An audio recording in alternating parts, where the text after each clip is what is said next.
അസ്സലാമു അലൈക്കും, നമസ്കാരം. പ്രിയ സുഹൃത്തുക്കളെ, ഈ ഒരു വീഡിയോ എല്ലാവരും ഷെയർ ചെയ്യുക, മറക്കാതെ. തീർച്ചയായിട്ടും ഇതിനെക്കുറിച്ച് ഞാൻ ചോദിച്ചിട്ടുണ്ട്. അപ്പം നിങ്ങൾക്ക് പറ്റുമെങ്കിൽ പ്രിയ സുഹൃത്തുക്കളെ കേസ് കൊടുക്കാൻ ശ്രമിക്കുക. പല സ്ഥലത്തിലും പല ആളുകളും കേസ് കൊടുത്തു കഴിഞ്ഞാൽ അവൻ്റെ അഹങ്കാരം അവസാനിക്കുന്നുള്ളതാണ് എനിക്ക് പറയാനുള്ളത്. അപ്പോൾ ആദ്യം ഇവൻ പറഞ്ഞത് എന്താണെന്നുള്ളതൊന്ന് കേൾക്കുക, എന്നിട്ട് നിങ്ങൾ കേസ് കൊടുക്കണോ വേണ്ടിയോ എന്ന് തീരുമാനിക്കാം. അറബി പെണ്ണുങ്ങളെ പൂശാൻ പറയുന്നത് ഞാൻ കാണിച്ചു തന്നാൽ നിങ്ങൾ ഇസ്ലാം വിടുവല്ലേ? ചോദിച്ചതിന് ഉത്തരം പറയും. ഉപദേശമൊക്കെ മാറ്റി വെക്കും. ചോദിച്ചതിന് ഉത്തരം പറയാം. ഉപദേശങ്ങളൊക്കെ മാറ്റി വെക്കുക. നിങ്ങൾ ചോദിച്ചതിന് ഉത്തരം പറയാം. ഉപദേശമൊക്കെ മാറ്റി വെക്കുക. നിങ്ങൾ പറയുന്ന സാധനത്തിന്റെ ബാക്കിയാണ് ഞാൻ പറയുന്നത്. അതായത് നിങ്ങൾ പറഞ്ഞു മുഹമ്മദ് നബി ബലാത്സംഗം ചെയ്യാൻ പറയില്ല, പൂശാൻ പറയില്ല എന്ന് നിങ്ങൾ പറഞ്ഞു. അങ്ങനെ ഒരു ഹദീസ് ഇല്ല എന്ന് നിങ്ങൾ പറഞ്ഞു. അങ്ങനെ ഒരു ഹദീസ് ഒരിക്കലും ഉണ്ടാകാനേ പാടില്ല, സാധ്യതയില്ല എന്ന് നിങ്ങൾ പറഞ്ഞു. ഞാൻ ചോദിക്കുന്നു, അങ്ങനെ ഒരു ഹദീസ്, സ്വഹിയായ ഹദീസ് ഞാൻ കാണിച്ചു തന്നാൽ നിങ്ങൾ മതം വിടുമോ ഇല്ലേ? നിങ്ങൾ പറയുന്ന വാക്കിൽ നിങ്ങൾ വിലയുണ്ടെങ്കിൽ നിങ്ങൾ കേട്ടല്ലോ. അപ്പോൾ ഞാൻ ഇതിന്റെ ലിങ്ക് വെച്ചിട്ടുണ്ട്. ഇതിന്റെ വീഡിയോ എടുത്തിട്ട് പോയിട്ട് തീർച്ചയായിട്ടും നിങ്ങൾക്ക് ആർക്ക് വേണമെങ്കിൽ കേസ് കൊടുക്കുക. അപ്പോൾ ജെമിനി ഇതിനെക്കുറിച്ച് എന്താണ് പറയുന്നത് ജസ്റ്റ് ഒന്ന് കേൾക്കുക. തീർച്ചയായും ഇത്തരമൊരു സാഹചര്യത്തിൽ ആ വ്യക്തിക്കെതിരെയും ആ വീഡിയോ പ്രചരിപ്പിക്കുന്ന പേജുകൾക്കെതിരെയും നിയമപരമായി കേസെടുക്കാൻ സാധിക്കും.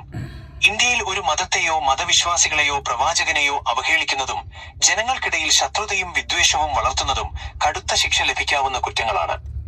ഇത്തരം സന്ദർഭങ്ങളിൽ നിങ്ങൾക്ക് സ്വീകരിക്കാവുന്ന നിയമ നടപടികൾ താഴെ പറയുന്നവയാണ്.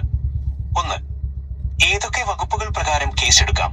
ഭാരതീയ ന്യായ സംഹിത BNS പഴയ IPCക്ക് പകരം വന്ന പുതിയ നിയമം പ്രകാരവും IT ആക്ട് പ്രകാരവും ഇവർക്കെതിരെ കേസെടുക്കാം.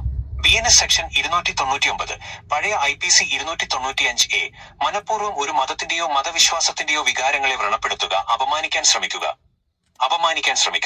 BNS സെക്ഷൻ 196, പഴയ IPC 153A, വിവിധ മതവിഭാഗങ്ങൾക്കിടയിൽ ശത്രുതയും അന്യോന്യമുള്ള വിദ്വേഷവും വളർത്താൻ ശ്രമിക്കുക.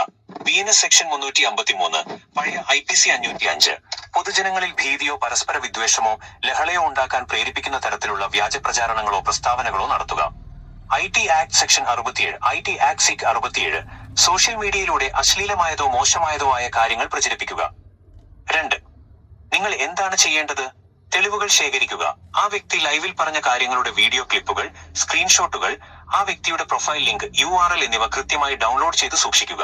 പേജുകളുടെ വിവരങ്ങൾ ചെയ്ത മറ്റ് പേജുകളും തെളിവായി എടുക്കുക. കാരണം കുറ്റം ചെയ്തയാൾക്കൊപ്പം തന്നെ കുറ്റകൃത്യം പ്രചരിപ്പിക്കുന്നവരും നിയമപ്രകാരം കുറ്റക്കാരാണ്. പരാതി നൽകുക.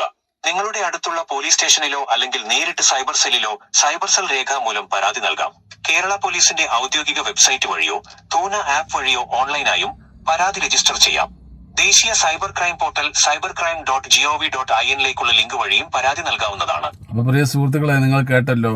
തീർച്ചയായിട്ടും ഈ വ്യക്തിക്കെതിരെ കേസ് കൊടുക്കാൻ കഴിയും. പല മുസ്ലിം സഹോദരന്മാരും സഹോദരിമാരൊക്കെ മാറി നിൽക്കുന്നതുകൊണ്ടാണ് ഇവനൊക്കെ അഹങ്കരിക്കുന്നത്. അപ്പോൾ തീർച്ചയായിട്ടും നിങ്ങൾ ഈ വീഡിയോ കാണുകയാണെങ്കിൽ നിങ്ങൾ കേരളത്തിൽ പല സ്ഥലത്തിലും ഇവൻ്റെ പേരിൽ കേസ് കൊടുക്കാൻ കഴിയും.